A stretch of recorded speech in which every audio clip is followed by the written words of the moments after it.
فرمایا جہنم میں کسی کو 1 سیکنڈ عذاب دینے کے بعد دنیا کی آگ میں اس کو لٹا دیا جائے، اللہ کے نبی کہتے ہیں کہ اس کو نیند آ جائے گی اور آرام سے سو جائے گا۔ حضرت عمر فاروق دیکھتے ہیں کہ ایک شرابی ہے، بوڑھا آدمی، اور وہ چند طوائفوں سے ڈانس کروا رہا ہے، نچا رہا ہے۔ حضرت عمر فاروق دیوار پر چڑھے اور نیچے چھلانگ لگائے جاتے ہیں، اور اس بوڑھے کو رنگے ہاتھ پکڑ کے کہتے ہیں کہ اے بوڑھے، آج تو انکار نہیں کر سکتا کیونکہ تو رنگے ہاتھ پکڑا گیا اور تجھے کل سزا ملے گی۔ شراب پینے کے جرم میں اور ڈانس کرانے کے جرم میں جو حد ہوگی وہ تجھے لگائی جائے گی۔ وہ بوڑھا کہتا ہے اے امیر المومنین عمر فاروق، میں مانتا ہوں کہ میں نے جرم کیا، جو سزا ہو دے دو، لیکن اگر میں مجرم ہوں تو آپ بھی مجرم ہیں۔ میں نے تو ایک غلط کام کیا ہے، آپ نے دو تین غلط کام کیے ہیں۔ کہہ سکتا ہے کوئی کسی منسٹر سے ہم ایسے اپنے آپ کو بھی دیکھ لیں، اے امیر المومنین میں نے تو یہ کام کیا ہے، میں اعتراف کرتا ہوں، لیکن آپ نے بھی دو تین غلط کام کیے۔ امیر المومنین نے اس کا ہاتھ چھوڑا، پہلے میری غلطیاں بتا تاکہ میں اپنی غلطیوں کی اصلاح کروں۔ یہی ہوتا ہے اچھا آدمی، فوراً اپنی غلطی پوچھے کہ میری غلطی کیا ہے۔ کہا آپ کی غلطی یہ ہے امیر المومنین، قرآن کہتا ہے کہ کسی کے گھر میں تجسس نہ کرو، جاسوسی نہ کرو۔ آپ نے میری اجازت کے بغیر میرے گھر کے اندر جھانکنے کی کوشش کی۔ اللہ کے نبی فرماتے ہیں کسی کا دروازہ بند ہو اور کوئی کھڑکی سے جھانکنے کی کوشش کرے تو اس کی آنکھیں پھوڑ دو۔ اے امیر المومنین، تم نے میرے گھر میں جھانکنے کی کوشش کی اور میرے گھر کی جاسوسی لی، میں گھر کے اندر کچھ بھی کر رہا، آپ کو مطلب کیا تھا؟ دوسرا غلط کام آپ نے یہ کیا کہ اللہ کے نبی نے فرمایا، قرآن بھی کہتا جب کسی کے گھر پہ جاؤ تو اجازت لے کے آؤ، آپ میری گھر میں بغیر اجازت کے داخل ہو گئے۔ تیسرا غلط کام آپ نے یہ کیا ہے کہ اللہ کے نبی نے فرمایا جب کسی کے گھر میں داخل ہو، قرآن کہتا السلام علیکم کہہ کے جاؤ، آپ بغیر سلام کیے ہوئے میرے گھر میں داخل ہو گئے۔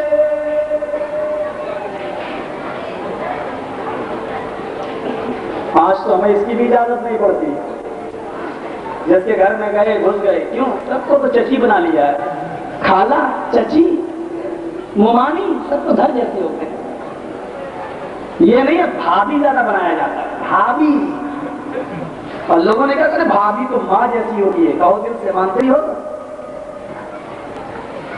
بڑا عجیب دستور ہے، بھابھی کوئی بنا لے تو کبھی پردہ ہی نہیں، کسی کو چچی بنا لے تو پردہ ہی نہیں، خالہ بنا لے تو پردہ ہی نہیں۔ حضرت عمر فاروق رضی اللہ تعالیٰ عنہ نے اس کو چھوڑ دیا اور کہا کہ میں اپنی اس غلطی کی اصلاح کروں گا، آئندہ شکایت کا موقع نہیں دوں گا، اور آپ وہاں سے چلے آئے۔ 4 سال تک آپ نے اس بوڑھے کو سزا نہیں دی، نہ آپ نے اس کے شراب پینے کے اور طوائفوں کو نچانے کا ذکر کسی اور سے کیا۔ یہ برائی اس بوڑھے کی جان دیتے، پھر بھی حضرت عمر فاروق نے اس کی غیبت نہیں کی۔ کسی کی برائیوں کو ہوٹلوں پر اور سڑکوں پر بیان کرنا ہی غیبت ہوتی ہے۔ 4 سال کے بعد وہ بوڑھا بیچارہ بہت غربت کو لے کر آیا وظیفہ لینے، پریشانی کے عالم میں آیا۔ 4 سال کے بعد دربار خلافت میں کھڑا ہے، حضرت عمر فاروق نے اس کو دیکھا، پہچان گئے، انگلی کے اشارے سے بلایا، ادھر آؤ۔ آیا، اس کے کمر میں کہا ہے بوڑھے گھبرانا نہیں، 4 سال ہو گیا آج تک میں نے تیری یہ برائی، شراب پینے کی بری بات اور شراب اور طوائفوں کو نچانے کی یہ بری بات میں نے آج تک کسی سے نہیں کہی، لیکن آج اکیلے میں تجھے سمجھاتا ہوں، اللہ کے واسطے تو شراب کو چھوڑ دے، طوائفوں کو نچانا چھوڑ دے، میں تبلیغ تجھے کر رہا ہوں۔ میں میری یہ برائی کسی اور سے نہیں کروں گا، لیکن میں مومن بھائی ہوں تیرا، میں تجھے نصیحت کر رہا ہوں کہ چھوڑ دے۔ پتہ یہ چلا کہ کسی کی برائی کو اس کی تنہائی میں سمجھایا جائے اور اکیلے اس کی اصلاح کی جائے، سر عام رسوا کرنے والا اپنی عزت چاہتا ہے اور یہ سوچتا ہے دیکھو ہم نے اس کو سر عام بدنام کر دیا۔ وہ اپنی عزت کا بھوکا ہوتا ہے، وہ تکبر جتاتا ہے، اور عزت و تکبر جتانا یہ اللہ کا کام ہے، کسی مومن کا نہیں۔ اللہ کے نبی فرماتے ہیں کہ اللہ فرماتا ہے العز ازاری والکبریاء ردائی، حدیث قدسی ہے۔ بھائی ہم اور آپ دو کپڑے پہنتے ہیں، ایک اوپر ایک نیچے، ایک اوپر ایک نیچے، ہماری شرمگاہ چھپتی ہے، آپ کی شرمگاہ چھپتی، دو کپڑے پہنتے ہیں نا، اوپر نیچے تب باہر نکلتے۔ اللہ بھی لباس پہنتا ہے، حدیث قدسی ہے۔ اللہ کے نبی نے کہا کہ اللہ فرماتا ہے، کیا فرماتا ہے؟ العز ازاری، اے لوگوں عزت جتانا یہ میری لنگی ہے۔ اللہ کیا کہتا ہے؟ عزت جتانا یہ میری لنگی ہے، میرا تہبند ہے۔ والکبریاء ردائی، اور تکبر جتانا، بڑائی جتانا یہ میری چادر ہے۔ یعنی لنگی اور چادر میں بھی پہنے ہوئے ہوں، عزت میری لنگی ہے، تکبر یہ میری چادر ہے۔ اگر میرے بندے نے عزت یا تکبر میں سے کوئی ایک چیز بھی مجھ سے لینے کی کوشش کی تو مجھے ننگا کر رہا ہے۔ عزت اور تکبر میں سے کوئی ایک چیز بھی اگر مجھ سے لینے کی کوشش کی تو وہ مجھے ننگا کر رہا ہے۔ اللہ کہہ رہا فمن نازعنی فی کل واحد منہما، ان دونوں چیزوں میں سے اگر کوئی چیز بھی میرے بندے نے مجھ سے چھیننے کی کوشش کی فقد عذبتہ، تو میں اس کو عذاب دوں گا، اور عذاب نہیں، عذابا شدیدا، دردناک عذاب دوں گا، ایسا عذاب دوں گا جو اس کے دماغ نے سوچا بھی نہیں ہوگا، اس کے ذہن نے سوچا بھی نہیں ہوگا، اس کی آنکھ نے کبھی ایسی تکلیف دیکھی بھی نہ ہوگی۔ فقد عذبتہ عذابا شدیدا، تکبر نہیں جتانا چاہیے۔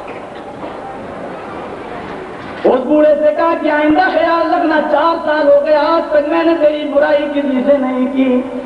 تو اس بوڑھے کا بھی جواب دیکھو کیا ہے۔ آئے امیر المومنین، جس دن سے آپ نے مجھے چھوڑا اور آپ واپس چلے آئے، میں اللہ کو حاضر و ناظر سمجھ کے کہتا ہوں، اللہ کو گواہ بنا کے کہتا ہوں، 4 سال ہو گیا آج تک میں نے شراب کو ہاتھ نہیں لگایا ہے، اور میں نے آج تک اس دن کے بعد سے آج تک میں نے کسی طوائف کا ڈانس نہیں کرایا۔ اصلاح کا یہ بھی ایک طریقہ ہوتا ہے، کوئی ضروری نہیں کہ کسی کو ننگا کر کے اس کی اصلاح کی جائے۔ ہمیں اصلاح کرنا ہوگی، آپ بھی اپنے پاس بلائیں گے، ہم آپ کو اپنے قریب بٹھائیں گے، ہم آپ کی اصلاح کریں گے۔ آپ کو ہم سے محبت ہے، میری اصلاح اپنے پاس بلا کے کرو۔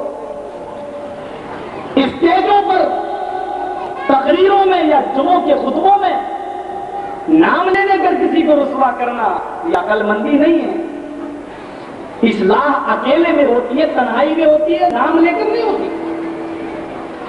کتنی اچھی بات تھی، میں نے 4 سال سے آج تک تمہاری غیبت نہیں کی کسی سے۔ سنو، مومن کون ہوتا ہے؟ مسلمان۔ حضرت امیر معاویہ کی بہن، حضرت امیر معاویہ کی بیوی تھوڑا سا سخت مزاج تھی۔ ان کے یہاں کوئی مہمان آ جاتا تھا تو تھوڑا سا ان کو کبیرہ خاطر ہوتی تھی کہ اس کی خدمت کرنا پڑ رہی ہے اور اتنے دن تک یہ رہے گا، یعنی یہ نہیں کہ کھانا نہیں پکاتی، وہ پکاتی تھی۔ ایک دن ان کے گھر میں کوئی مہمان آیا تو انہوں نے اپنے شوہر کو جگایا، میرے معاویہ کو اٹھو ادھر اور آؤ میں دکھاتا ہوں تمہیں یہ تمہارا مہمان کیا کر رہا ہے۔ تو رات میں سارنگی کی آواز جو آتی ہے نا، ہلکے سے گانے کی آواز، آج کل وہ چلنے لگا ہے نا، ہاتھ میں کیا بولتے ہیں اس کو آپ ہی سمجھو، ہمارے یہاں جانے کے ایسے بجاتے ہیں، اس میں سے آواز نکلتی ہے، وہی وہ بجا رہا تھا۔ امیر معاویہ کو اٹھایا، دیکھو کیا بجا رہا ہے، کیسے مہمان تمہارے گھر میں آتے ہیں، آپ کو شرم آنی چاہیے۔ امیر معاویہ کا تمہیں ضرورت کیا تھی اس کی جاسوسی کرنے کی؟ چلو تم اپنے کمرے میں سو، چلیے اپنے کمرے میں سلا دیا۔ امیر معاویہ تہجد پڑھنے کے لیے اٹھے، جب تہجد کی نماز پڑھ چکے تو آپ خود اسی کمرے میں جاتے ہیں، کیا دیکھتے ہیں اس کا مہمان کے کمرے سے قرآن کریم کی تلاوت کی آواز آ رہی ہے۔ امیر معاویہ اٹھتے ہیں اور اپنی بیوی کو جگاتے، اٹھو، کہا تم نے جو برائی اپنے مہمان کی پیش کی ہے اس کے سامنے اس کی اچھائی بھی دیکھ لو، اس کی یہ خوبیاں بھی دیکھ لو، لہذا جب تم کسی کی برائی کرو تو اس کی خوبیوں پہ پردہ ڈالنے کی کوشش مت کیا کرو، اس کی اچھائیاں بھی ہوتی ہیں۔ میں نے تمہیں اس کی برائی بھی دکھائی، میں نے اچھا کہنا، لیکن یہ بھی نہیں کہ باہر نکلو، کنکری اٹھاؤ، اشارہ کیا اور انگلی کے اشارے سے کہا باہر نکلو۔ وہ جو دونوں لوگ باہر نکلے جو ملک کے طائف سے آئے ہوئے تھے، حضرت عمر نے کمر سے کوڑا نکالا، درہ نکالا اور اس درے کو اٹھا کر کھلاتے ہوئے کہا کہ اگر تم دونوں باہر سے نہیں آئے ہوتے، پردیسی نہ ہوتے، تو حضرت عمر اس کوڑے سے تمہاری چمڑی ادھیڑ دیتا، تمہاری کھال ادھیڑ دیتا۔ مسجد کا ادب و احترام کرو، مسجد اللہ کا گھر ہے، اس میں نماز و عبادت ہوتی ہے، اللہ کا کلام پڑھا جاتا ہے، اس میں تجارت کی اور کاروبار کی باتیں نہیں ہوتی ہیں۔ مسجد کا ادب و احترام کی نہیں رہا۔ سنیے مسلمان کا ادب اور احترام کیا ہوتا ہے۔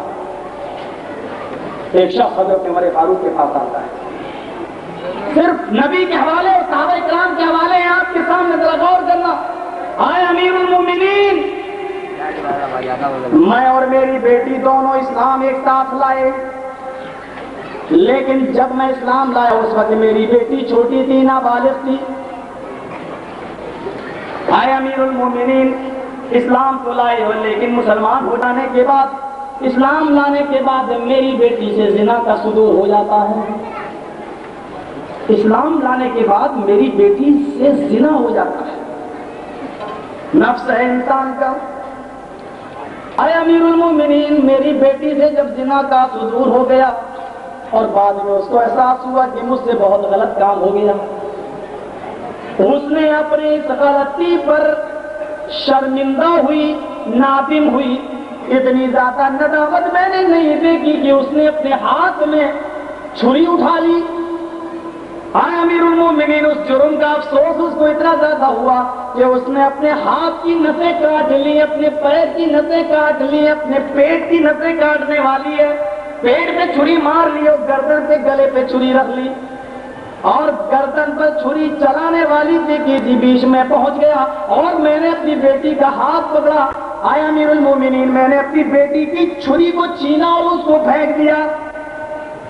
میں دوڑتا ہوا طبیب حکیم کے پاس لے کے پہنچا، میں نے اپنی بیٹی کی مرہم پٹی کرائی، چند دنوں میں وہ صحیح ہو گئی، زخم بھر گئے، اور اس دن سے وہ آج تک نماز پڑھتی ہے، رو رو کر توبہ کرتی ہے، گڑ گڑاتی ہے۔ مجھے امید ہے کہ اس کے آنکھوں سے گرنے والے آنسوؤں کو اللہ نے دیکھ لیا ہوگا اور اللہ نے میری بیٹی کے جرم کو معاف کر دیا ہوگا۔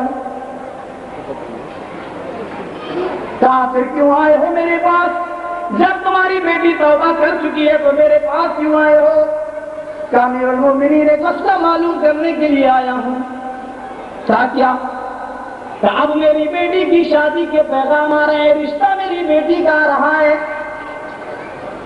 اللہ کے نبی فرماتے ہیں جب کسی سے کوئی سودا کرو، لین دین کرو، تو عیب کو، اپنی چیز کا عیب ظاہر کر دو تاکہ وہ آدمی دھوکے میں نہ رہے۔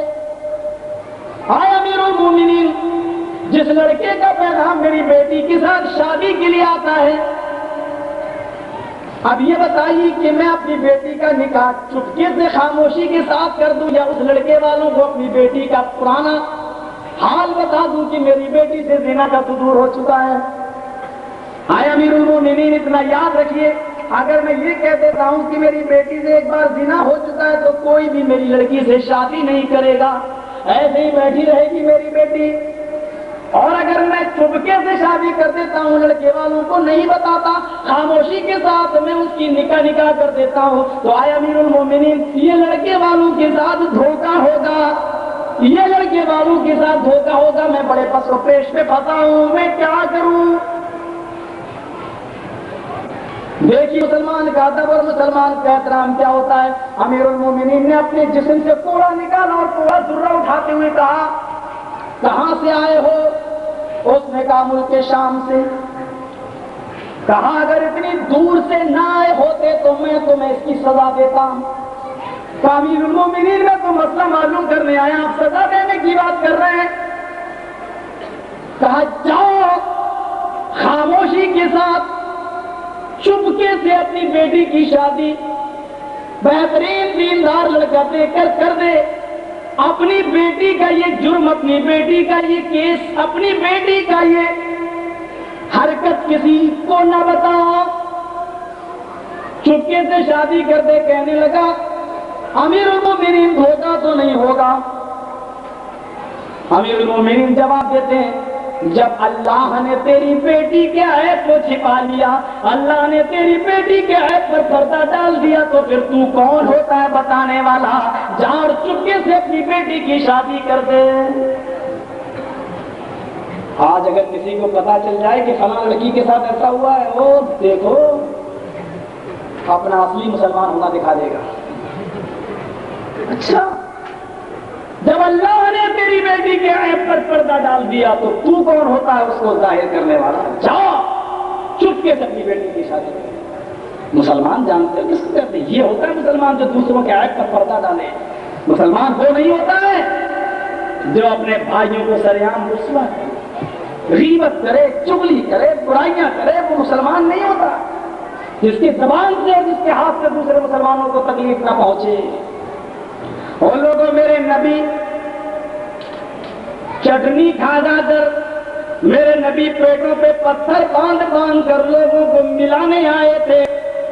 آج مولوی مرغے کی ٹانگیں توڑ توڑ کر لوگوں کو لڑا رہا ہے۔ فلاں کے جلسوں میں مت جاؤ، فلاں کے عقیدے ایسے، اس کے یہاں کتا اور سور کا دودھ حلال، اس کے یہاں ہائے اپنی بیوی سے لواطت جائز۔ ہائے ہائے ہائے ہائے، الزام کی بھی حد ہوتی ہے۔ جھوٹ بھی بولو تو ایسا جھوٹ بولو جو عقل میں آئے۔ تمہیں تو جھوٹ بولنے کی بھی عقل نہیں۔ وہ لوگ ایسے مسئلے تم ہمارے اوپر تھوپتے ہو، اللہ کی قسم اس مسئلے کی میم سے بھی ہم واقف نہیں۔ خدا کی قسم میں ایک فیصلہ کر کے جاتا ہوں، اگر منظور ہو تو مان لینا۔ یہ مسئلے ہمارے ہیں یا تمہارے، آؤ ہمارے مولویوں کی کتابیں لے کر، ساری کتابیں جو تم نے پیش کی ان کو لے کے آؤ، اسٹیج پہ لا کے رکھ دو۔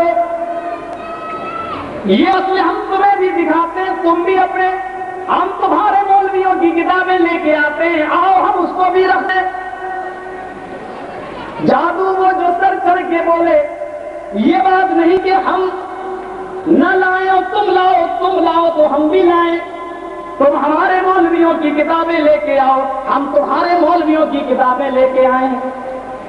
یہ مسئلے ہماری کتابوں میں ہو، لاؤ گھاس لیٹ، پیٹرول ڈیزل، اللہ کی قسم اس اللہ کو گواہ بنا کے کہتا ہوں، جب چیز اس بات سے مکر جائے، جو سزا دینا چاہو دے دینا۔ اپنے مولویوں کی کتابوں میں ہم آگ لگاتے ہیں، اور تم نے اگر اپنی ماں کا حلال دودھ پیا ہے تو تم بھی آگ لگا کے دکھا دو۔ فیصلہ وہ ہے جو تم کر لو۔ یہ مسئلے میرے بھائیوں جو تم پیش کرتے ہو، ہم آگ لگانے کے لیے تیار ہیں۔ ہے کسی میں اتنی ہمت جو پیش کر کے دکھائے، جو لے کے دکھائے، لاؤ ہم آگ لگاتے ہیں۔ اگر یہ مسئلہ تمہاری کتابوں میں ہم دکھلاتے ہیں تو تم بھی تو آگ لگانے کے لیے تیار رہو۔ حقیقت وہ ہے جو سر چڑھ کے بولتی ہے۔ میرے بھائیوں، میں نے پہلے ہی کہا تھا مجھے مجبور نہ کیا جائے۔ میں بھائی چارے کی بات لے کے آیا ہوں، اور بھائی چارے کو بھائی چارے تک رہنے دو، دشمنی میں مت بدلو۔ میرے پیارے ساتھیوں، محمد رسول اللہ کا کردار کیا تھا، اور دیکھتے ہیں کس طریقے سے آپ لوگوں کو ملاتے تھے اور بھائی چارگی پیدا کراتے تھے۔ آپ کو میں بتاؤں، لوگ مکہ سے مدینہ جا رہے ہیں ہجرت کر کے، نبی کا کردار بھی دیکھ لو۔ آپ بھی تعجب کریں گے کہ ہمارے نبی نے ایسے لوگوں کو ایک کرایا۔ مسلمان لوگوں کو ملانے اللہ کے نبی آپس میں ایک کرنے آئے تھے۔ دیکھیے آپ، لوگ مکہ چھوڑ کے مدینہ جا رہے ہیں، کافر ستا رہے ہیں۔ مدینہ میں ایک تالاب تھا جس کو گھاٹ کہتے ہیں، تالاب انصاری کا تھا۔ وہ انصاری نے اپنے غلام سے کہا، جاؤ اس بکری کو، میری بکری کو لے جاؤ، پانی پلاؤ۔ غلام تھا انصاری، جو گھاٹ کا مالک تھا وہ اپنی مالک کی بکری کو لے کے جاتا تالاب سے پانی پلانے۔ اور تالاب کس کا تھا؟ انصاری کا، اور اس کا غلام اپنے مالک کی بکری لے کے گیا۔ اور اسی تالاب پر حضرت عمر فاروق کا غلام امیر المومنین کی بکری لے کر، عمر فاروق کی بکری لے کر جاتا اور پانی پلانے لگتا ہے۔ انصاری کہنے لگا، انصاری کا غلام کہنے لگا، پہلے یہ گھاٹ، یہ تالاب میرے مالک کا ہے، پہلے میں پانی پلاؤں گا۔ اور امیر المومنین عمر فاروق کا غلام کہتا ہے، پہلے میں آیا ہوں، پہلے میں پانی پلاؤں گا۔ حالانکہ تالاب تو بڑا ہوتا ہے، تم اس طرف سے پلا سکتے ہو، ہم اس طرف سے پلاتے ہیں، کوئی فرق نہیں تھا۔ لیکن قومی عصبیت ابھی پوری طریقے سے نکلی نہ تھی، ابھی نیا نیا اسلام تھا، بھائی چارے کو جانتے نہیں تھے. نہیں یہ میرے مالک کا ہے. انصاری کا غلام بولا پہلے میں اپنی بکری کو پانی پلاؤں گا. عمر فاروق بھی چونکہ غصے کے جذبات کے تیز سے کہنے لگا ان کا غلام نہیں یہ ہو نہیں سکتا، پہلے میں آیا ہوں، پہلے میں اپنی بکری کو پانی پلاؤں گا. انصاری کے غلام نے کہا جب پلا کے دیکھ میرا گھاٹ ہے میں پانی پلاؤں گا. اتنا کہا کہ عمر فاروق کے غلام کو غصہ آیا اور اس نے ایک تھپڑ اٹھا کر انصاری کے چہرے پہ مار دیا. انصاری کے چہرے پہ تھپڑ پڑتا ہے. انصاری چیختے ہوئے کہتا ہے یا اہل الانصار، آئے انصاریو، عمر کے غلام نے مجھے تھپڑ مارا، میری مدد کے لیے آؤ. انصاری کا پورا قبیلہ نکل آیا. یہاں عمر فاروق کے غلام نے پکار کر کہا یا اہل المہاجر، آئے مہاجروں میری مدد کے لیے نکلو. جتنے لوگ مکہ سے چھوڑ کے گئے تھے مدینہ رہنے لگے وہ حضرت عمر فاروق کی طرف سے لڑنے لگے. انصاریوں کی طرف سے لڑنے لگے. مہاجر اور انصاری دونوں میں تلواریں نکل آئیں. دونوں مسلمان، انصاریوں نے بھی تلواریں نکال لی اور مہاجروں نے بھی تلواریں نکال لی. یہ میرے مالک کا گھاٹ ہے، تو کیسے ہوتا پلانے والا، تو پلا کے دیکھ لے. اللہ کے نبی آپ قرآن پڑھ رہے ہیں، وہاں انصاری اور مہاجروں نے تالاب کے پاس تلواریں نکال رکھی ہیں. اچھا اللہ کے نبی تھوڑی دیر آپ اور بیٹھے رہیں گے تو ایک دوسرے کو قتل کر دے گا، جلدی چلیے. اللہ کے نبی نے قرآن بند کیا. میرے نبی کبھی نماز کے لیے دوڑ کر نہیں گئے لیکن لوگوں کو آپس میں لڑنے سے روکنے کے لیے دوڑے.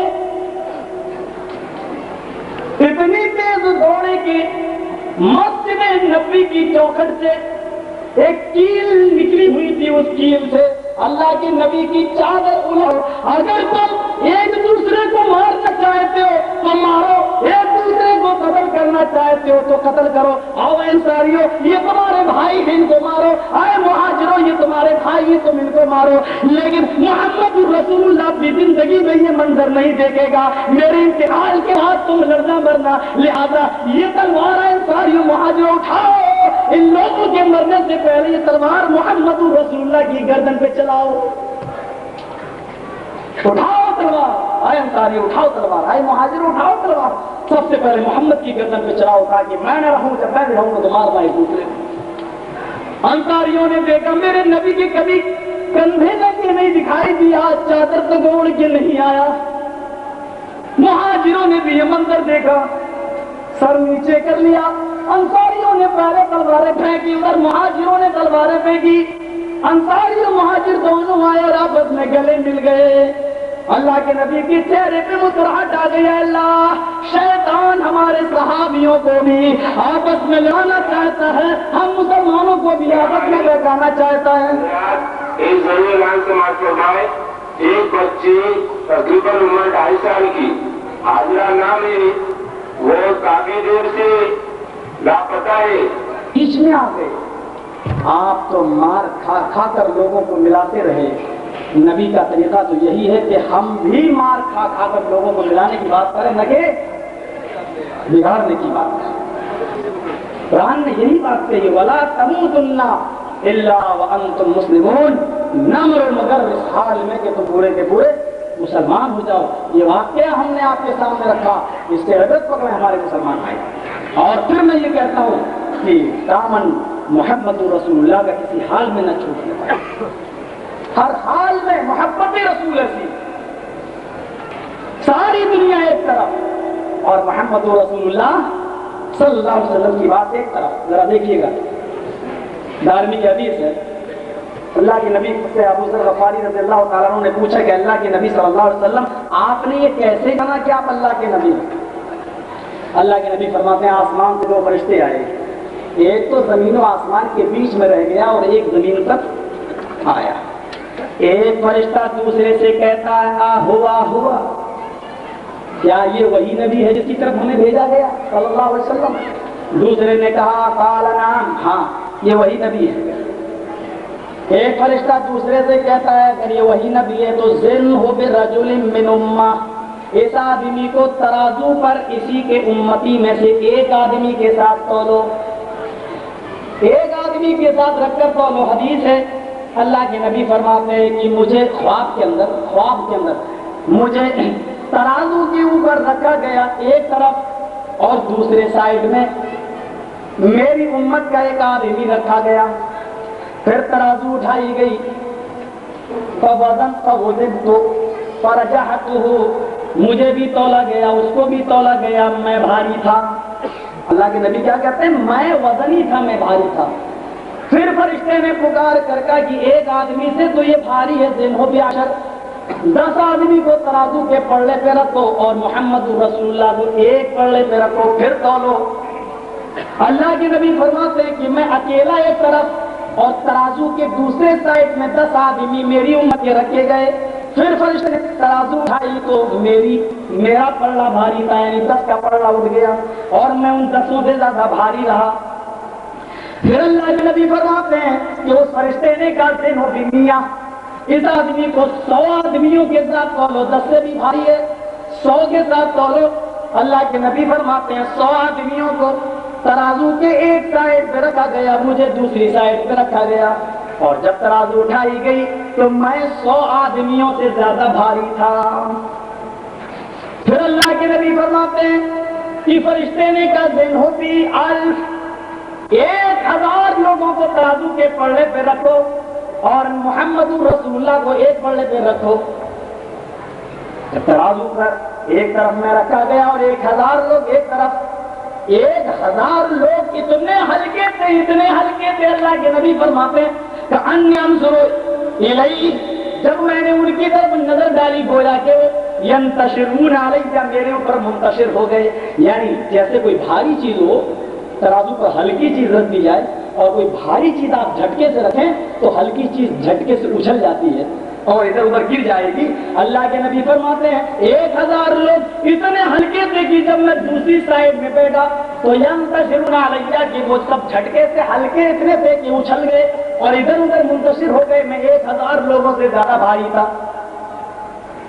فرشتے نے کہا چھوڑ دو اس کو اس کے حال پر، اگر اس کو پوری دنیا کی ساری کائنات کی امت پر بٹھاؤ گے تب بھی یہ بھاری ہوگا، اور اس کے مقابلے میں کوئی آدمی نہیں جو اس کا مقابلہ کر سکے۔ پوری امت پر کون بھاری؟ محمد رسول اللہ صلی اللہ علیہ وسلم۔ میرے بھائیوں، اس حدیث سے یہ مسئلہ بھی نکل سکتا ہے کہ جس طریقے سے میرے نبی سارے پیروں سے، ولیوں سے، نبیوں سے، مولویوں سے، اماموں سے، محدثوں سے بھاری ہے اور ساری کائنات کے لوگوں سے بھاری ہے، اسی طریقے سے اگر سارے پیروں کی، ولیوں کی، محدثوں کی، اماموں کی، مولویوں کی باتیں اور سارے دنیا کے مسلمانوں کی باتیں اگر ترازو کے پلڑے پہ رکھ دی جائیں اور میرے نبی کی زبان سے نکلا ہوا ایک لفظ ترازو کے دوسرے پلڑے پہ رکھ دیا جائے تو سارے پیروں کی، ولیوں کی، نبیوں کی، رسول اور سارے مسلمانوں کی باتوں کا پلڑا اٹھ جائے گا اور میرے نبی کی زبان سے نکلنے والا جملہ بھاری رہے گا، اس لیے کہ میرا نبی اپنی طرف سے نہیں بولتا، ما ينطق عن الهوى، میرا نبی جو بھی بولتا ہے وہ اللہ تعالیٰ کے آرڈر سے بولتا ہے، اللہ کے حکم سے بولتا ہے، وہ میرے نبی کی زبان ہوتی ہے، الفاظ رب العالمین کے ہوتے ہیں۔ نبی کی محبت ہونی چاہیے، ساری چیزیں نبی کی عدالت میں۔ آؤ میرے بھائیو، میں تمہیں ایک اسی قسم کا ایک واقعہ سناتا ہوں کہ صحابہ کرام کو بھی اگر سب سے زیادہ محبت تھی تو جناب محمد رسول اللہ سے تھی۔ شاید ٹائم بھی ہونے جا رہا ہے، آؤ میرے بھائی 15-20 منٹ میں میں اپنے اس واقعے کو سناتا ہوں تاکہ آپ کے سامنے آ جائے صحابہ کرام کو اللہ کے نبی سے کتنی محبت تھی۔ یہ مسجد نبی جو لوگ دیکھ رہے ہیں حج کر کے آئے ہوں گے، ان کو میں یہ بتا دوں کہ پہلے مسجد نبوی کے بغل میں حضرت عباس کا مقام تھا، نبی کے چچا کا، اور حضرت عباس رضی اللہ تعالیٰ عنہ کے مکان میں ایک پرنالا تھا۔ پرنالا آپ سمجھتے ہوں گے، پانی وغیرہ اوپر ڈالو تو بہنے کی جگہ۔ تو جب بارش ہوتی تھی تو بارش اوپر جب ہوتی تھی تو پرنالے سے پانی بہتے ہوئے مسجد نبوی میں گرتا تھا، تو لوگ جو نماز پڑھتے تھے ان کو تکلیف ہوتی تھی اور پرنالے سے گرنے والے پانی کی چھینٹیں صحابہ کرام کے کپڑوں کو گدلا کر دیتی تھی، خراب کر دیتی تھی۔ حضرت عمر فاروق رضی اللہ تعالیٰ عنہ نے مدینہ کا گورنر بنایا تھا ابی بن کعب رضی اللہ تعالیٰ عنہ کو، اور آپ تو چیف منسٹر تھے۔ چیف منسٹر سمجھتے ہی ہیں آپ، جیسے ہر ڈسٹرکٹ کا ڈی ایم الگ ہو اور پورے اسٹیٹ کا چیف منسٹر ایک، تو عمر فاروق سارے اسلامی شہروں کے چیف تھے اور ہر شہر کی ذمہ داری الگ الگ سونپ دی تھی۔ تو مدینہ کی ذمہ داری ابی بن کعب رضی اللہ تعالیٰ عنہ کو سونپی تھی۔ لوگوں نے شکایت کی کہ آئے عمر فاروق رضی اللہ تعالیٰ عنہ، یہ پر نالا جو عباس رضی اللہ تعالیٰ عنہ کا ہے، نبی کے چچا کا ہے، یہ پر نالے کا پانی جب بارش کے دنوں میں گرتا ہے تو مسجد نبوی میں آتا ہے، مسجد نبوی میں آتا ہے اور اس سے ہمارے کپڑے خراب ہو جاتے ہیں۔ میں چاہتا ہوں کہ حضرت عباس کے پر نالے کو بدل دیا جائے۔ حضرت عمر فاروق نے کہا کہ میں مسجد نبوی میں آ کر معائنہ کروں گا۔ آپ مسجد نبوی میں پہنچے اور آپ نے معائنہ کیا، دیکھتے ہیں کہ پرنالے کا واقعی پانی مسجد نبوی میں گرتا ہے۔ آپ نے فرمایا کہ حضرت عباس کو بلا کے لاؤ۔ حضرت عباس رضی اللہ تعالیٰ عنہ کو جب بلا کر لایا گیا، جب بلانے کے لیے کوئی گیا تو آپ موجود نہیں تھے۔ پہلا دن موجود نہیں، دوسرے دن بھی موجود نہیں، تیسرے دن بھی موجود نہیں، 3 دن حضرت عمر فاروق نے انتظار کیا۔ 3 دن کے بعد حضرت عمر فاروق نے حکم دے دیا کہ عباس کا انتظار میں نے 3 دن کیا، مجھے اور بھی شہروں کا دورہ کرنا ہے، اس لیے حضرت عباس نہ ملے۔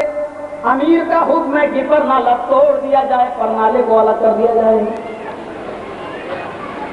لہذا ذمہ دار لوگ آگے بڑھے اور انہوں نے حضرت عباس رضی اللہ تعالیٰ عنہ کا پرنالہ توڑ دیا۔ کون تھے؟ خلیفہ تھے حضرت عمر، پردھان منتری سمجھو حضرت عمر۔ پرنالہ توڑنے کا آرڈر دے دیا، پرنالہ ٹوٹ گیا۔ حضرت عمر دوسرے شہر میں چلے گئے دورہ کرنے کے لیے، اور یہاں حضرت عباس جب مدینہ میں آ جاتے ہیں، پہنچ جاتے ہیں، اپنے گھر کا ٹوٹا ہوا پرنالہ دیکھا، مسجد نبوی میں جا کے کہنے لگے کہ میرے پرنالے کو کنہوں نے توڑا؟ جن لوگوں نے توڑا تھا وہ کھڑے ہو گئے کہ ہم نے توڑا۔ کہا کیوں توڑا؟ کہ حضرت عمر فاروق کا آرڈر تھا، میں نے توڑ دیا۔ حضرت عباس نبی کے چچا پردھان منتری کے خلاف، چیف منسٹر کے خلاف مقدمہ دائر کرنے کے لیے جا رہے ہیں، حضرت عمر فاروق کے خلاف مقدمہ دائر کرنے کے لیے جا رہے ہیں، اور مدینہ کی عدالت میں ابی بن کعب جج تھے۔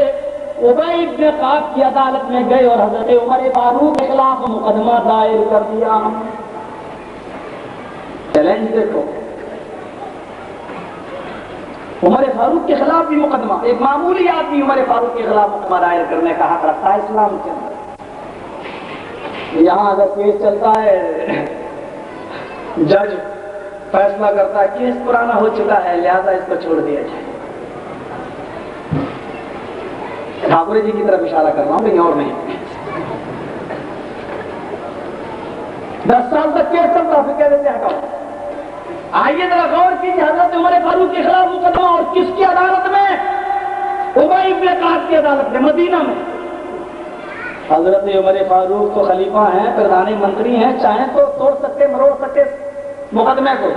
ابی بن کعب کو سسپینڈ کر سکتے، ہٹو، میں نے تمہیں بنایا ہے اور تم آج ہمارے خلاف مقدمہ لکھ رہے ہیں۔ نوٹ کیا، مقدمہ لکھا گیا۔ حضرت عمر فاروق کے پاس سمن پہنچتا ہے، شکایت نامہ، آئے عمر، آئے عمر امیر المومنین نہیں، آئے عمر، آپ کے خلاف حضرت عباس نے مقدمہ دائر کیا ہے، آپ کو اس تاریخ میں مدینہ کی عدالت میں پہنچ کر کٹ گھرے میں کھڑے ہو کر آپ کو اپنی صفائی پیش کرنا ہوگی۔ کس کو؟ امیر المومنین کو، حضرت عمر فاروق کو۔ حضرت امیر المومنین نے جب اس لیٹر کو پڑھا، کہنے لگا عباس میرے بھائی، مجھ سے کون سی تکلیف پہنچی تھی؟ میں نے تو جائز کام سمجھ کر پرنالہ توڑا تھا۔ لو صاحب، تاریخ متعین تھی، آ گئے اسی ڈیٹ پر، حضرت عمر فاروق مدینہ کی عدالت میں پہنچتے ہیں، دروازہ کھٹکھٹاتے ہیں، اندر سے آواز آتی ہے، کون؟ کہا امیر المومنین عمر فاروق۔ ابی ابن کعب اندر سے جواب دیتے ہیں، آئے عمر، اس وقت آپ ایک مجرم کی حیثیت سے میری عدالت میں آئے ہو، اپنے آپ نام کے آگے امیر المومنین لگانے کا حق نہیں دیا جاتا آپ کو۔ شرم کرو، اسلام تمہیں ایسی تعلیم دیتا ہے اور آج ہم نے تعلیم ہی کو بدل ڈالا۔ آئے عمر، امیر المومنین اس وقت کہلائے جاؤ گے جب تم اس کیس سے بری ہو جاؤ گے۔ ابھی ایک مجرم کی حیثیت سے عدالت میں آئے ہو، لہذا عمر تمہارا نام ہے، امیر المومنین اپنی زبان سے کہنے کا میں تمہیں اتھارٹی نہیں دیتا، میں تمہیں حق نہیں دیتا۔ اور اس وقت میں مدینہ کا جج ایک مقدمہ سن رہا ہوں، جب تک میں اس کیس کو حل نہیں کر دیتا، باہر چٹائی بچھی ہوئی ہے کھجور کی، اسی پر بیٹھی، آپ کو اندر آنے کی اجازت نہیں۔ حضرت عمر فاروق باہر بیٹھے ہوئے، خلیفہ امیر المومنین پردھان منتری باہر۔ اٹل بہاری جی سے کہو جنازہ نکل جائے گا، الٹا ہمارا کیس ہم پر تھوپ دیں گے۔ اچھا یو پی میں دیکھ رہے ہو، مایاوتی جی کی مخالفت کر دی، راجا بھیا نے فوٹو چلا دی۔ کل تک بے قصور تھا، بے گناہ تھا، جب تک اس کی حمایت کر رہا تھا، آج حمایت واپس لے لی تو فوٹو چلا دیا۔ کوئی کیس کر کے تو دیکھے، ان کی کوئی بات نہیں ہو رہی، باہر بات چیت ہو رہی ہے، دعا مصافحہ ہو رہا ہے، معانقہ ہو رہا ہے، ایک دوسرے کی خیریت پوچھی جا رہی ہے ان لوگوں کو۔ ایسی مثال تمہیں دنیا میں اور کون سا مذہب پیش کر سکتا ہے؟ جب یہ تمہارے نبی نے اتنی بہترین اور گلے ملوا دیے تو پھر آج لڑانے والوں کو سبق سکھلاؤ اور ان کو کہہ دو کہ ہم سوسائٹی سے تمہیں بائیکاٹ کر دیں گے اگر تم نے لڑنے اور لڑانے والی بات کہی۔ اتنے میں اندر سے آواز آتی ہے، آؤ تم دونوں اندر آ سکتے ہو۔ دروازہ کھلتا ہے، حضرت عباس کو اس کٹگرے میں کھڑا کر دیا جاتا ہے، حضرت عمر فاروق کو دوسرے کٹگرے میں دوسرے سائیڈ میں کھڑا کر دیا جاتا ہے۔ تم لوگوں کی کیا پریشانیاں پیش کرو، کون سن رہا ہے؟ ابی ابن کعب رضی اللہ تعالیٰ عنہ۔ حضرت عمر فاروق نے بتانا چاہا کیا ہے، امیر المومنین ابی ابن کعب، میں تم سے جن باتیں کرنا چاہتا ہوں کہ میں نے پرنالہ کیوں توڑا، اس کی صفائی میں تمہیں دینا چاہتا ہوں۔ اتنا کہنا تھا کہ امیر المومنین ابی ابن کعب نے کہا، آئے عمر زبان بند کر لو، ابھی بولنے کا آرڈر تمہیں نہیں دیا جائے گا۔ مقدمہ عباس نے دائر کیا ہے، پہلے مدعی سے کہا جائے گا اپنا دعویٰ پیش کرے، پہلے حضرت عباس اپنا دعویٰ پیش کریں گے، دلیل تم کو بعد میں پیش کرنے کا حکم دیا جائے گا، ابھی نہیں، پہلے بولنے کی اتھارٹی نہیں ہے تمہیں، پہلے عباس بولیں گے۔ ہائے عباس بتاؤ تم نے مقدمہ کیوں دائر کیا؟ حضرت عباس نے کہا کہ گھر کا پرنالہ میرا تھا اور حضرت عمر فاروق نے میری اجازت کے بغیر پرنالہ توڑ دیا، اور اللہ کے نبی کا حکم ہے کہ کسی کی چیز کو اس کی اجازت کے بغیر ہاتھ نہ لگاؤ۔ انہوں نے میری اجازت کے بغیر پرنالہ توڑنے کا آرڈر کیوں دے دیا؟ دلیل کیا پیش کی جا رہی ہے؟ نبی کا حکم، نبی کا حکم ہے کہ کسی کی چیز کو اس کی اجازت کے بغیر ہاتھ نہ لگاؤ۔ حضرت عباس دلیل پیش کر رہے ہیں، اپنے قیاس آرائیاں نہیں ہو رہی تھی، میرا دماغ کام کر گیا، میں نے توڑ دیا۔ نہیں، نبی کا حکم ہے کسی کی چیز کو اس کی اجازت کے بغیر ہاتھ مت لگاؤ۔ کہا عمر تم نے کیوں توڑا پرنالہ؟ فرمایا کہ میں خلیفہ ہوں اور میں نے 3 دن تک انتظار کیا تھا حضرت عباس کے آنے کا۔ پوچھو نمازیوں سے، مسجد نبوی میں آنے والوں سے کہ میں نے پہلے دن بھی انتظار کیا، دوسرے دن بھی انتظار کیا، تیسرے دن بھی انتظار کیا۔ چونکہ میں خلیفہ ہوں، مجھے اور بھی ذمہ داریاں نبھانا تھی، اس لیے میں نے آرڈر دے کے چلا گیا، عباس نہیں آئے، میں نے مجبوراً حکم دے دیا کہ اس پرنالے کو توڑ دو۔ اور اللہ کے نبی کا حکم ہے کہ جس کے ہاتھ سے اور زبان سے دوسرے مسلمان محفوظ نہ رہیں وہ مسلمان نہیں، لہذا میرے اوپر ذمہ داری تھی کہ اس پرنالے سے مسلمانوں کو تکلیف پہنچ رہی تھی، نمازیوں کو تکلیف پہنچ رہی تھی، اس لیے میں ذمہ دار ہونے کے ناطے میں نے پرنالہ توڑنے کا حکم دے دیا۔ آئے عباس، کیا کچھ اور بھی کہنا چاہتے ہو صفائی میں؟ حضرت عباس نے کہا کہ نہیں، بس میں صرف اتنا ہی کہنا چاہتا ہوں کہ اللہ کے نبی کی حکم ہے کہ کسی کی اجازت کے بغیر اس کی چیز کو ہاتھ نہ لگاؤ. انہوں نے میری اجازت کے بغیر ہاتھ لگایا. مجھے انصاف چاہیے. حضرت عمر فاروق نے کہا میں بھی کچھ نہیں کہنا چاہتا ہوں, میں نے 3 دن انتظار کیا اور نبی کی حدیث میرے سامنے بھی ہے. دونوں لوگ دلیل پیش کر رہے ہیں. آئے ابی ابن کعب, فیصلہ سنانا آپ کا کام ہے. حضرت ابی ابن کعب نے دونوں کی باتیں سنی اور سننے کے بعد کہا آئے عباس, وہ پرنالہ صرف تمہارا تھا اور وہ ذاتی مفاد کے لیے تم لگائے ہوئے تھے اور اس سے مسلمانوں کو تکلیف پہنچ رہی تھی, اور عمر فاروق نے تمہاری اجازت لینے کے لیے 3 دن تک انتظار کیا اور تم نہیں آئے. اس لیے مضبوط اور قوی دلائل حضرت عمر فاروق کے ہیں. آئے عباس برا نہ ماننا, یہ فیصلہ حضرت عمر فاروق کے حق میں کیا جا رہا ہے. آئے عمر, تم نے جو کچھ بھی کیا وہ صحیح کیا ہے. آئے عباس, تمہاری بات صحیح نہیں ہے, لہذا تم اپنا مقدمہ واپس لے لو اور آپس میں مدافع کر لو, ہاتھ ملا لو.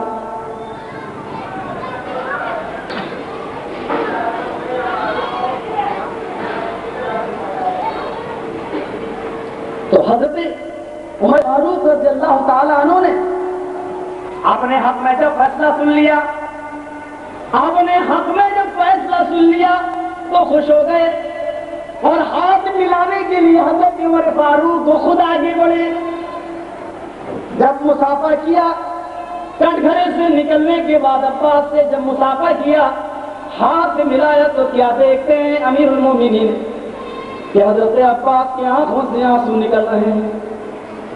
حضرت عمر نے اپنی دستی نکلی, اپنے کاندھے پہ جو رومال ڈالے ہوئے تھے اس کو اتارا اور حضرت عباس کے آنسو پوچھتے ہوئے کہتے ہیں عباس, یہ مت سوچنا کہ فیصلہ میرے حق میں ہو گیا, میں خوش ہوں. میں نے مسلمانوں کا فائدہ دیکھا تھا اس لیے میں نے پرنالہ توڑ دیا ہے, اور انہوں نے جو فیصلہ کیا ہے وہ صحیح فیصلہ کیا ہے. تم ناراض نہ ہو, میں تمہارا دل نہیں توڑنے آیا. حضرت عباس کہتے ہیں اے امیر المومنین, آپ نے جو کیا ہے وہ صحیح کیا اور انہوں نے جو فیصلہ دیا وہ بھی صحیح دیا. میں اس لیے نہیں رو رہا ہوں کہ ان کا فیصلہ میرے خلاف گیا یا آپ نے میرے گھر کے پرنالے کو توڑ کر مجھے تکلیف پہنچائی. میں اس لیے نہیں رو رہا ہوں, بلکہ میں اس لیے رو رہا ہوں کہ آپ نے میرے گھر کے اس پرنالے کو توڑا ہے جس پرنالے کے لیے اللہ کے نبی جناب محمد رسول اللہ صلی اللہ علیہ وسلم نے اپنے کاندھے کے اوپر مجھے کھڑا کر کے کہا تھا عباس اس جگہ پہ پرنالہ بنا. اے عمر, میں اس لیے رو رہا ہوں کہ آپ نے وہ پرنالہ توڑا جس پرنالے کو بنانے کا حکم جناب محمد رسول اللہ نے دیا تھا, اور میں نے نبی کے کاندھے پر سوار ہو کر اس جگہ پر پرنالہ بنایا تھا جس جگہ پر اللہ کے نبی نے اشارہ کیا تھا. آئے عمر, میں اس لیے نہیں رو رہا ہوں کہ میرا پرنالہ ٹوٹ گیا, بلکہ میں اس لیے رو رہا ہوں کہ نبی کا حکم تھا, میں نے پرنالہ بنایا, تم نے اس پرنالے کو توڑا جو نبی بنانے کا حکم دے گئے. وہ لوگوں سن لو, جب اللہ کے نبی کا نام آیا تو کہاں کا امیر, کہاں کا جج, کہاں کا منصف, کہاں کا چودھری, کہاں کا جج, کہاں کا سرمایہ دار آئے ہوئے اپنے کام. حضرت عمر کٹگھرے میں چلے جاتے ہیں واپس. آئے ہوئے اپنے کام, آئے مدینہ کے گورنر, تو نے فیصلہ غلط سنایا, نہیں مانتے تیرے فیصلے کو. یہ پرنالہ جناب محمد رسول اللہ نے بنانے کا حکم دیا تھا, میں نے اس پرنالے کو توڑ کے غلطی کی, تو وہاں سے غلطی کی. آئے جج تیرے فیصلے کو نہیں مانتا. آئے عباس چل میرے ساتھ. حضرت عباس کا ہاتھ پکڑتے ہیں اور اللہ حضرت عمر فاروق کو لے کے جاتے ہیں, مسجد نبوی کے بغل میں پہنچتے ہیں. آئے عباس, آج کاندھا میرا ہوگا, کاندھا میرا ہوگا, اور میرے کاندھے پر چڑھ کر اسی جگہ پر پرنالہ بنا لے جس جگہ پر جناب محمد رسول اللہ نے پرنالہ بنایا تھا. حضرت عباس حضرت عمر فاروق کے کاندھے پر چل جاتے ہیں اور اسی جگہ پر پرنالہ بناتے ہیں. دنیا کے پردھان منتری کو اور اسلامی شہروں کے گورنر حضرت عمر فاروق کو جھکا ہوا اور حضرت عباس کو کاندھے پر بیٹھا ہوا جب یہودیوں نے اور عیسائیوں نے دیکھا تو اسلام کی مساوات و برابری پر ان کو رشک ہونے لگا, اور عیسائی یہودی چیز کی کر کہنے لگے اشہد ان لا الہ الا اللہ واشهد ان محمد محمدن عبدہ ورسولہ۔ اے عمر آج تجھے جھکا ہوا دیکھا اور عباس ایک معمولی آدمی کو تیرے کاندھے پہ سوار دیکھا، سمجھ گیا کہ اسلام کے اندر کوئی چھوٹا نہیں کوئی بڑا نہیں ہے، اسلام ہم کو بھی شانتی دے گا، اس اسلام کے اندر ہم کو بھی امن ملے گا۔ وہ لوگوں غیر مسلموں کو تم امن کیسے دو گے؟ تم مسلمانوں کو امن نہیں دے پا رہے ہو، تم آپس میں ایک دوسرے کو شانتی نہیں دے پا رہے ہو۔ میرا یہ تقریر اور میرا یہ جلسہ سن کر میرے بھائیوں دل سے کدورتیں نکال لینا۔ میں جانتا ہوں کہ وقت تیزی کے ساتھ گزر جاتا ہے، 10 منٹ رہ گئے۔ اس واقعے کو بتا کر میں یہ بتانا چاہتا ہوں آپ کو،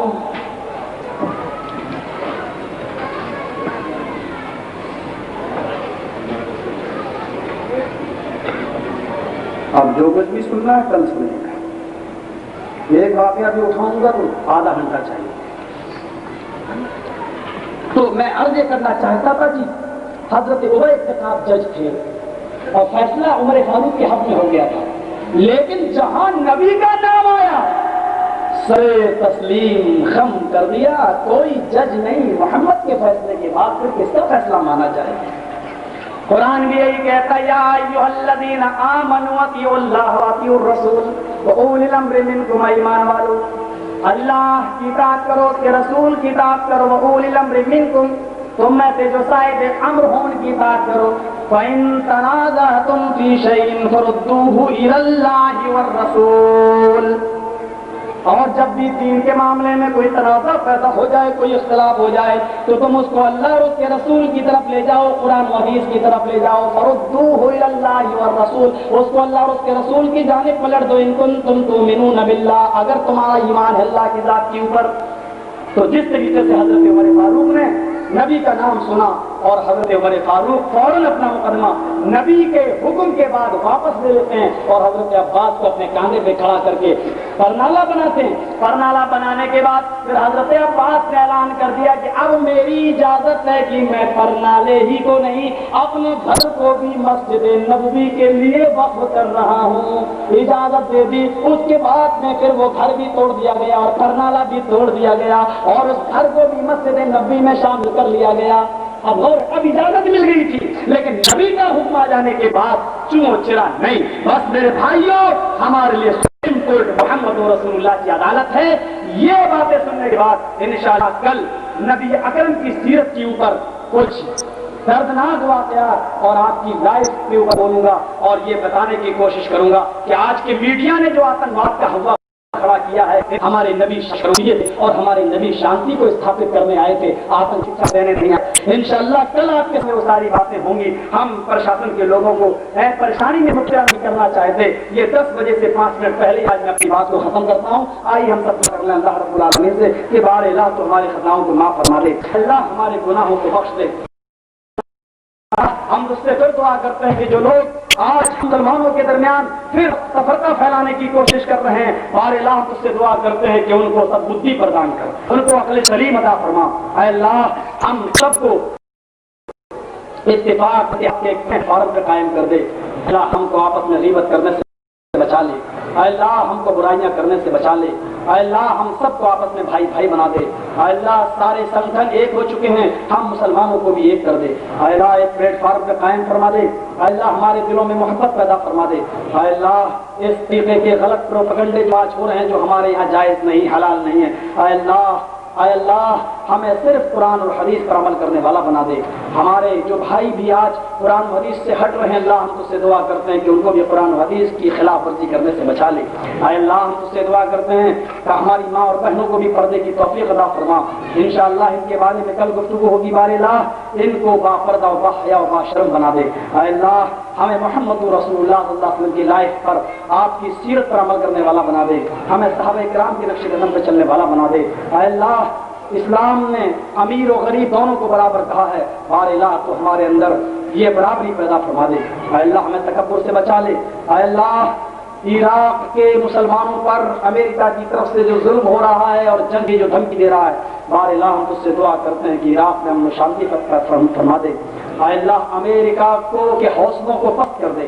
اے اللہ ہم اس سے دعا کرتے ہیں کہ امریکہ جو آج آتنکواد کا سب سے بڑا سرگنا ہے اور چودھری ہے، اے اللہ اس کی آتنکوادیت کو ختم کر دے، اے اللہ تو اس کو تحس نحس کر دے، اے اللہ اس کو تباہ و برباد کر دے، اے اللہ اس کو کنگال کر دے، اے اللہ یہ امریکہ جو دشمنی اسلام دشمنی نبھا رہا ہے، ہم اس سے دعا کرتے ہیں کہ مسلمانوں کے حوصلوں میں بلندی پیدا فرما اور امریکہ کو دھمکا دے اور ڈرا دے۔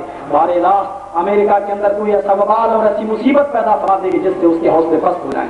بار الہ ہم اس سے دعا کرتے ہیں کہ عراق میں امن و شانتی پیدا فرما، اے اللہ عراقی فوج کے حوصلوں کو بلند فرما دے، اے اللہ ہمارے جو اسلامی ملک امریکہ کی سہایتا اور ہیلپ کر رہے ہیں، اللہ ان کو بھی اپنے سلیم عطا فرما، اے اللہ ان کو بھی امریکہ کے خلاف کھڑے ہونے کی توفیق عطا فرما۔